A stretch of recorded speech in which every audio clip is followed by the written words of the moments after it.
Hola, muy buenas tardes a todos. Mi nombre es Sofía Montserrat Rosales Rivas y esta es mi evidencia final del curso El Mundo Contemporáneo. En esta presentación hablaré un poco sobre los temas vistos en este curso ya mencionado, comenzado por un listado con una breve descripción de sucesos de las últimas décadas a partir de la crisis del bloque socialista hasta la actualidad, la llamada era digital. Encabezando este listado tenemos la desintegración del bloque socialista y reunificación de Alemania, del bipolarismo al mundo unipolar, el mundo unipolar y el nuevo orden mundial económico y político, guerras yugoslavas, la guerra del Golfo Pérsico, bloques económicos y economías independientes, fenómenos demográficos transculturacionales y terrorismo, revolución digital y los medios de comunicación. Comenzaremos primero por la desintegración del bloque socialista y reunificación de Alemania. Desde la primavera de Praga en 1968 había quedado claro que muchos de los regímenes satélites comunistas habían perdido su legitimidad y se mantenían en el poder mediante la cohesión del Estado o el respaldo por la amenaza de invasión soviética. 20 años después, el escenario era muy diferente. Tras una serie de protestas pacíficas, el 9 de noviembre de 1989, el gobierno de Alemania Oriental anunció oficialmente que los ciudadanos de Berlín podían transitar entre el este y el oeste sin mayor problemas. De manera espontánea, los berlinenses comenzaron a aglomerarse en los puntos de chequeo del muro, demandando que inmediatamente se les permitiese cruzar. Cuando finalmente lo lograron hacerlo, comenzó un fervor popular celebrando la nueva libertad que acababan de conquistar. Esa misma noche los berlinenses, por fin reunidos, tomaron las herramientas que pudieron encontrar y comenzaron a derribar el muro. Poco después, en marzo de 1990, se celebraron elecciones liberales de Alemania Oriental por primera vez desde su fundación. El antiguo Partido Comunista perdió escandalosamente, dando paso a entrada de un nuevo gobierno encabezado por Lothar de Maizière, que inmediatamente inició pláticas con Alemania Occidental para lograr la reunificación. Dicho objetivo se consumó a medianoche el 3 de octubre de 1990, cuando la República Democrática Alemana Oriental se anexó legal y pacíficamente a la República Federal Alemana Occidental. La cortina de hierro del comunismo había caído finalmente, marcando el inicio de una nueva era de integración, cooperación europea. Continuaremos con una descripción breve del bipolarismo a un mundo unipolar. Con la caída de la Unión Soviética y el fin absoluto de la Guerra Fría, el mundo presenció una nueva transición en su historia. La desintegración del bloque comunista puso fin al bipolarismo y dejó un gran vacío de poder que gradualmente comenzó a ser ocupado por los Estados Unidos de América, país que se había convertido en la única superpotencia restante, prácticamente sin fuerzas opositoras que fuesen lo suficientemente poderosas como para poder contrarrestar su influencia y alcance. Pero bien, ¿qué relación tiene el fin de la Guerra Fría con la unipolaridad? Pues la Guerra Fría fue un conflicto de carácter político, económico y social, como consecuencia de la victoria de Estados Unidos y la Unión Soviética en la Segunda Guerra Mundial, y que llevó a cabo a estos países a imponer su modelo al resto del mundo, dividiéndolo en dos doctrinas sociopolíticas. De aquí se deriva el término mundo bipolar, puesto que existían dos superpotencias. La unipolaridad hace referencia a una sola superpotencia polarizando el sistema internacional. Esta forma era muy común en la antigüedad con el Imperio Romano, puesto que era considerado el tope de los países y fuerzas del momento. Con la finalización de la Guerra Fría y el colapso de la Unión Soviética, Estados Unidos se convirtió en la única superpotencia del momento, específicamente en la última década del siglo XX y a principios de la primera década del siglo XXI. Ahora hablaré brevemente sobre el mundo unipolar y el nuevo orden mundial económico y político. El nuevo orden planteado a partir de 1991 ha demandado cambios económicos y políticos que han transformado la dinámica global. Con el éxito del capitalismo sobre el comunismo se ha presenciado una liberalización de la economía manifestada a través de los tratados de libre comercio, la relajación de las restricciones arancelarias y el fin del intervencionismo económico del Estado. Es decir, que los gobiernos se han renunciado voluntariamente a ciertos privilegios de orden económico para permitir que el mercado actúe y se conduzca de manera libre. A esta serie de medidas se le conoce en su conjunto como neoliberalismo, una política que busca reafirmar dichos principios para el crecimiento económico adecuado a los estándares y demandas del siglo XXI. México inició con este proceso a partir de la presidencia de Carlos Salinas de Gortari, culminando con la firma del Tratado de Libre Comercio de América del Norte, por medio del cual se relajaron los impuestos y restricciones al comercio entre Canadá, Estados Unidos y nuestro país. A partir de entonces, México ha firmado al menos otros 15 tratados similares, realidad que ha reportado tantos beneficios como prejuicios. Si bien se ha podido facilitar la exportación, también el mercado se ha inundado de productos importados que en muchos casos han terminado por afectar los productos nacionales. ¿Por qué surgió la globalización? En la actualidad se conoce que la globalización surgió en primer lugar con los procesos migratorios de la prehistoria y en segundo lugar como consecuencia del descubrimiento, conquista y colonización del Nuevo Mundo. Y por último, por la revolución de los sistemas de transporte y comunicaciones que se origina a finales del siglo XIX. Ahora bien, les hablaré brevemente sobre las guerras yugoslavas. Las diferencias entre los numerosos grupos que habitaban en el antiguo país terminaron por provocar el estallido de lo que hoy conocemos como guerras yugoslavas, las cuales se prolongaron desde 1991 hasta el 2001. Este fue uno de los primeros conflictos presenciados en el nuevo mundo unipolar, en el cual Estados Unidos intervino de manera limitada, apoyando por sus tradicionales aliados de la OTAN. El gobierno pacifista de Bill Clinton evitó que su país entrara de lleno al conflicto.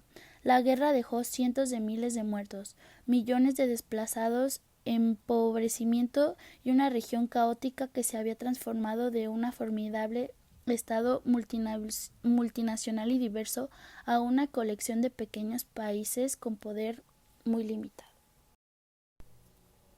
La Guerra del Golfo Pérsico.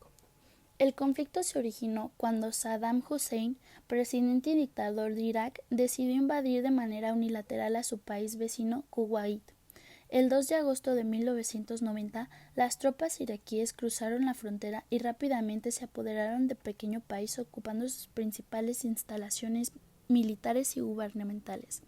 Inmediatamente después, la invasión fue denunciada desde la Organización de las Naciones Unidas, considerándola como un ejercicio militar injusto e incompatible con los principios de soberanía, arraigando y celebrando por la comunidad internacional desde el fin de la Segunda Guerra Mundial. En respuesta, se impusieron severas sanciones económicas para tratar de disuadir a Hussein. Fue finalmente el 28 de febrero de 1991 cuando Irak reconoció su derrota, quedando Kuwait liberado de su invasor. En los años venideros, Irak tendría que enfrentarse a sucedidas sanciones económicas y un enrarecimiento de sus relaciones exteriores con el resto del mundo. Bloques económicos y economías independientes. Cuando la Segunda Guerra Mundial estaba pronta a terminar, Estados Unidos ya se perfilaba como nueva superpotencia. En 1944 se convocó a una reunión de los 44 países aliados en la localidad de Bretton Woods, New Hampshire, en Estados Unidos. Fue ahí donde se concibió el nuevo orden económico mundial a través de la creación de dos instituciones, el Banco Mundial y el Fondo Monetario Internacional. Estas instituciones han sido desde entonces protagónicas en el manejo de capitales internacionales, administración de préstamos y financiamientos de proyectos gubernamentales alrededor del mundo. El surgimiento de los bloques y la consolidación del poderío de las instituciones de Bretton Woods han propiciado la intensificación del principio de interdependencia. Fenómenos demográficos, transculturación y terrorismo. Los siglos XX y XXI han sido escenarios para una impresionante explosión demográfica sin precedentes. Hasta el año de 1900 había una población de 1.650.000.000 habitantes. Para 1950 la cifra ya había llegado a los 2.518.630.000 habitantes. Esto a pesar de los millones de muertes que se registraron por efecto de las dos guerras mundiales. El increíble crecimiento experimentado desde entonces se debe a diversos factores como los avances en la medicina, la reducción de la mortandad infantil y el crecimiento económico. Sin embargo, a partir de la segunda mitad del siglo XX, el fenómeno demográfico comenzó a ser percibido como un problema. La sobrepoblación derivó en una serie de complicaciones para los gobiernos. El proveer servicios básicos de las crecientes poblaciones urbanas se volvió una tarea titánica. Asimismo, la cobertura universal en educación y el ofrecimiento de oportunidades de empleo se han vuelto cada vez más difíciles de cubrir. Actualmente la población mundial ya supera los 7.000 millones de habitantes y sigue creciendo. El crecimiento demográfico y los avances tecnológicos en materia de comunicación y transporte han acelerado el proceso de globalización y transculturación. Las diferentes culturas y lingüísticas del mundo se vuelven cada vez menos marcadas. La cultura estadounidense dominante ha trascendido en prácticamente todo el mundo. El inglés se ha convertido en la lengua nueva nacional y sus productos culturales, como lo es el cine, la televisión, etc., son consumidos en prácticamente todos los rincones del planeta. Otro fenómeno de gran trascendencia que ha marcado los últimos años de nuestra historia es el crecimiento del radicalismo religioso y del terrorismo.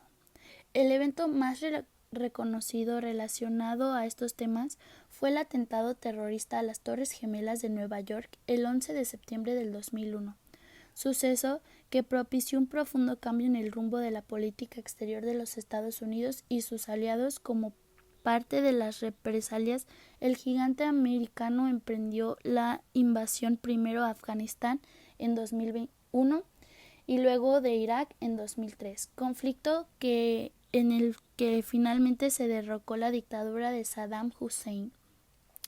Pero, ¿a qué se ha debido los ataques terroristas del siglo XX? Se asocia con el estado de violencia e intimidación. En el siglo XX, el terrorismo continuó siendo asociado con una gran variedad de grupos anarquistas, socialistas, fascistas y nacionalistas. Muchos de ellos apoyaban en las luchas anticoloniales. Algunos eruditos también eran etiquetados como terroristas y acusados de violencia sistemática del Estado que los amenazaba constantemente. Por último, hablaré sobre la revolución digital y los medios de comunicación. La revolución digital o informática es otro de los fenómenos que ha marcado nuestra era. Desde la invención de la televisión y el teléfono, el mundo ha transitado por un proceso de avance tecnológico sin precedente. El desarrollo de la computadora a mediados del siglo XX ha sido la principal innovación que ha marcado la revolución. El desarrollo del Internet también ha marcado un profundo cambio en la vida educacional, laboral y recreativa del hombre, convirtiéndose en una monumental plataforma para compartir información de todo tipo. Su alcance global y la inmediatez de su transformación de datos han permitido una revolución en la manera que nos comunicamos. No importa qué tan lejos estemos de otra persona, el Internet permite comunicarnos. Todos estos fenómenos contribuyen a la globalización, la transculturación y la alienación de los públicos. La alienación es un fenómeno negativo que resulta en la afectación de la personalidad del individuo, que se ve diariamente bombardeado por los contenidos y discursos de medios de comunicación. ¿Cómo ha influido la revolución digital en la sociedad actual? Pues bien, la revolución digital ha cambiado muchos elementos de la sociedad. Todas las revoluciones tecnológicas han traído cambios grandes. La imprenta permitió la difusión de ideas y del conocimiento, lo que alumbró más tarde las revoluciones industriales que nos sacó de la vida con recursos limitados. Pero además de esto, podemos observar grandes cambios como lo es en la medicina, en la información que obtenemos diariamente por el Internet y la facilidad con la que podemos comunicarnos con todas las personas que deseemos. Ahora bien, daré una breve descripción sobre los siguientes conceptos: globalización, terrorismo, unipolaridad y revolución digital. Globalización es un proceso histórico de integración mundial en los ámbitos económico, político, tecnológico, social y cultural que ha convertido al mundo en un lugar cada vez más interconectado. La disolución progresiva de las fronteras económicas y comunicacionales han generado una expansión capitalista. Terrorismo: forma violenta de lucha política mediante la cual se persigue la destrucción del orden establecido o la creación de un clima de terror e inseguridad susceptible de intimidar a los adversarios o a la población en general. Unipolaridad: la concentración del poder hegemónico global de un solo polo, es decir, la forma de ordenamiento mundial que se impuso al término de la época bipolar, y la hegemonía, es decir, que ejerce una determinada potencia mundial que es capaz de organizar, articular y hacer cumplir las reglas generales del sistema. Revolución digital: es el cambio de la tecnología mecánica, eléctrica y analógica a la tecnología digital que ha tenido lugar desde el 1980 y continúa hasta la actualidad. Implícitamente, el término también se refiere a los cambios radicados producidos por la informática y tecnología de la comunicación durante la segunda mitad del siglo XX. Análoga a la revolución agrícola y la revolución industrial, la revolución digital marca el inicio de la era de la información. Pues para finalizar mi evidencia quisiera dar una conclusión final y creo que es importante remarcar los puntos que me parecieron pues con mayor impacto, como lo es la globalización. Creo que este término y que haya sucedido esto me parece algo sumamente necesario, debido a que gracias a ella podemos compartir diversas culturas, diversos lenguajes, exportar e importar mercancías diferentes. Claro que como todas las cosas tiene efectos benefactores y no benefactores, pero me parece algo muy importante tanto para la economía como para la cultura general. También quisiera hablar un poco sobre cómo pienso yo que ha influido la revolución digital en la actualidad, puesto a que yo opino que gracias a la tecnología y gracias a toda la información que tenemos ahora en nuestro poder, podemos tratar muchas situaciones como lo es pues enfermedades. No somos personas ignorantes, o al menos la mayoría de personas que tienen acceso al internet son un poco más cultas. Claro que también traen muchísimas cosas negativas, como lo es la información modificada o pues falsa, pero pues en mi opinión me parece sumamente importante apoyar y siempre tratar de innovar en la tecnología y pues sí, la era digital para mí ha sido muy significativa, y creo que para todo el mundo en general ha sido muy significativa, y espero tener que nuestra historia tenga mayores avances y mayores investigaciones que puedan ser benefactoras para el desarrollo de la humanidad. Y pues esto sería todo por mi evidencia. Muchísimas gracias por escuchar y por darse el tiempo de verla. Gracias, profesor, por todo este curso. Me ha parecido una clase muy importante y sobre todo quisiera felicitarlo por la manera en la que da su clase. Muchísimas gracias. Hasta luego.